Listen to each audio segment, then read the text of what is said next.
về đại dương bộ lối ở đăng thành lối sủng khăn này ở vay cái đây đại dương khoác bản đăng tha sủng khăn tôi là về dương ở lối bản đăng tha lối sủng khăn từ họ dương trả từ và sân chỉ dương ở lối dương miền lối tầm mai tầm này ta dương tục về dương trả được rồi dương ai còn từ hiền từ họ cái ai sủng rải chật và dương ai còn từ hiền ban đây tha bằng hàm chia lấy ban đây dương ở bên lối trả nó khẽ u thì hỏi bọn phân thì dương tục lôi chắc họ ta dương slap nắng dương ăn bên con từ riêng chứ bạn đi đừng thành lôi sòng khăn chân cùng bạn ai kịch cu tăng pi lợi tới họ từ đó dương cha từ đó cha tới cầm lăng gặp sao lôi ở hay rụng pưng cốn mìnhประกาศthì buổi bị cha pu tha mà đại ở phong sờ lạnh côn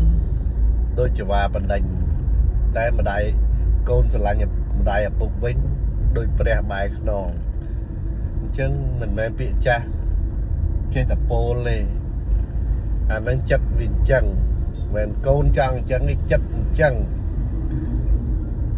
chất cờ chân như mưa thật luôn ai rồi đại phục luôn này mùi côn đằng này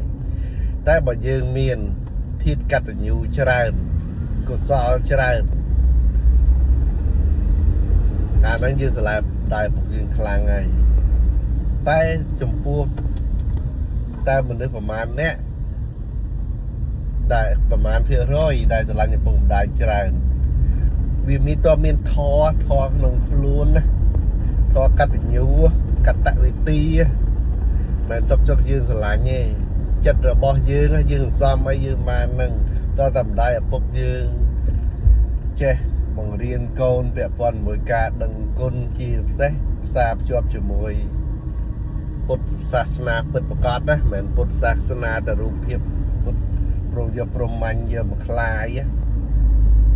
មិនមែនចឹងទេបានទើបដឹងបានសិក្សាទៅបើចឹងបានចេះតែឲ្យរៀនអភិធម្មទៅដើម្បីអីបើចិត្តតែជាកុសលពេលដែលចិត្តជាកុសលច្រើនណាយើងចេះដឹងគុណហើយមិនមែនតែមេត្តាបិតាយើងទេនរណាក៏ដោយហើយយើងខ្លាចណាស់អកុសលព្រោះយើងដឹងហេតុអកុសលវានឹងបង្កើតវិបាកអកុសលកុសលវាបង្កើតវិបាកកុសលវិបាកហ្នឹងបានន័យថាផលកម្មឲ្យអត់មានចាំយូរទេមកពីយើងអត់ដែរដឹងចឹងហើយទោះបីដូចតែខ្លះនិយាយអូខ្ញុំធ្វើបុណ្យច្រើនណាមានបុណ្យនៃកម្មវិធីតាមានបុណ្យនៃបុណ្យជាកុសលដែលកើតរត់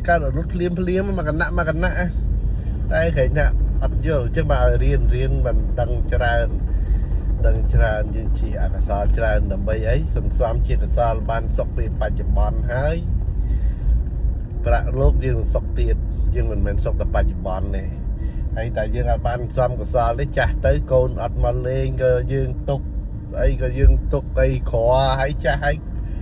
បើចាស់ទៅមានអាហ្នឹងកូនមកហើម៉ែឪគេបានគេអញ្ចឹងណាតែបើម៉ែឪក្រវិញចាប់បដ ாய் ហ្នឹងហៅលេងលឺកូនគឺគិតតែគ្រួសារវាទេមិនងាយទេកូនមិនដឹងគុណតើមានធម៌កតញ្ញូហើយរាល់ថ្ងៃយើងបណ្ដោះធម៌កតញ្ញូទៅកូននៅអញ្ចឹង